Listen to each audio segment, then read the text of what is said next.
Welcome to Too Fond of Books. My name is Janelle, and this is March Mystery Madness Murder Mystery Monday.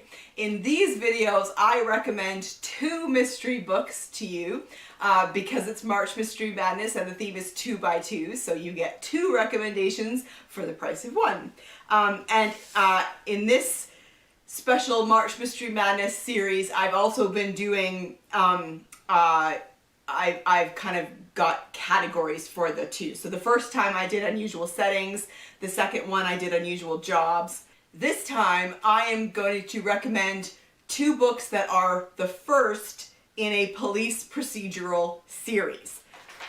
Okay, but before we get into that, I need to show you the book for yesterday's 2 by 2 mystery game. I needed to find a book, a whodunit with a male detective.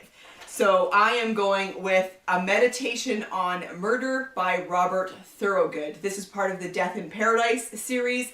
The male detective is Detective Inspector Richard Poole. This takes place in the Caribbean. One murder victim, 5 suspects, and a classic locked room mystery. I'm excited to get to this one. I've read 2 others in this series and really enjoy them. Okay, so for today, I'm going to recommend 2 mysteries that are the first in a police procedural series. First up is The Last Detective by Peter Lovesey. This was published in 1991. This is now quite a long-running series. The detective is Peter Diamond. They take place in Bath in England, which I love. I love that setting. It's so fantastic. This one's also the winner of the Anthony Bouchard Award for Best Mystery Novel. A woman's body has been found floating in the weeds in a lake near Bath. There are no marks on her and no murder weapon. No one will identify her. It looks like Detective Superintendent Peter Diamond has his work cut out for him. Diamond is one of the last detectives of his kind, a gumshoe whose heroes solved crimes by question and answer, door-stopping, and deduction. To unravel this one, Diamond must locate 2 missing letters attributed to Jane Austen and defy his superiors in order to save a woman unjustly accused of murder. So this one also fits the 2 by 2 theme because of the 2 missing letters. I will read to you from chapter 1.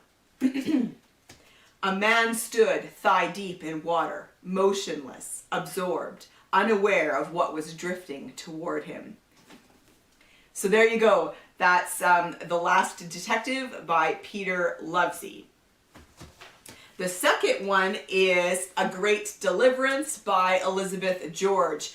I've been talking about Elizabeth George a lot during March Mystery Madness, but I really do enjoy this series. This is the first in her D.I. Linley series, which it's just such a great series. They are definitely police procedurals, but they are heavy on the character development.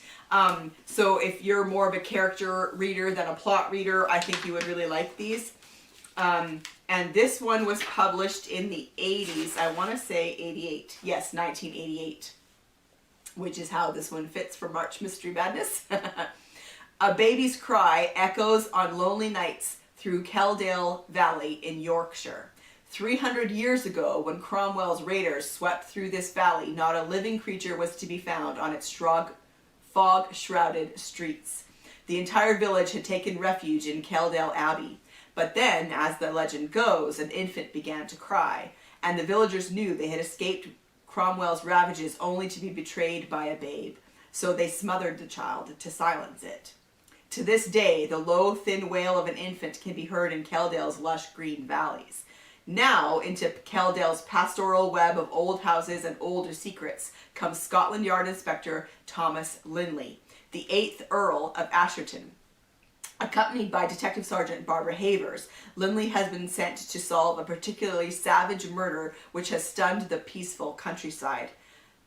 Unlovely Roberta Tease has been found, clad in her best silk dress, seated in a great stone barn beside her father's decapitated corpse. Her first words were, "I did it, and I'm not sorry." She has refused to speak a word since. The priest who found young Roberta insists the girl is innocent. The villagers, however, maintain that she's guilty of the brutal slaying of the region's most respected citizen. As Linley and Havers wind their way through Keldale's dark labyrinth of scandals, they uncover a shattering series of revelations that will reverberate through this tranquil English valley and in their own lives as well. Yeah, very tantalizing. All right, and then from the chapter 1, it was a solecism of the very worst kind. He sneezed loudly, wetly, and quite unforgivably into the woman's face. He'd been holding it back for 3/4 of an hour, fighting it off as if it were Henry Tudor's Vanguard in the bottle of Bosworth. But at last he'd surrendered, and after the act, to make matters worse, he immediately began to snuffle. I think that's a hilarious opening to a mystery. All right, so there you have it. For today's March Mystery Madness Murder Mystery Monday, I want to recommend The Last Detective by Peter Lovesey and A Great Deliverance by Elizabeth George. Let me know in the comment section down below if you've read either of these books. And also, could you recommend the first in a police procedural series to me? I do enjoy those, and so that would be great. And it's time now for another round of the 2x2 mystery game. Here we go, another round of the 2x2 mystery game. What book is it going to be? It's so exciting.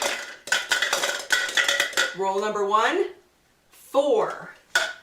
Type of detective, professional or amateur.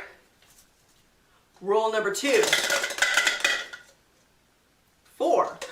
We better roll again. 6. Point of view, third person or first person. Roll number 3, 4. Okay, so we need to find a book with an amateur detective told in the first person. I love that you've been playing along and putting your answers in the comment section down below, and I can't wait to read what book you find. Come back for tomorrow's video and I will let you know the book that I find, and I will see you then. Bye.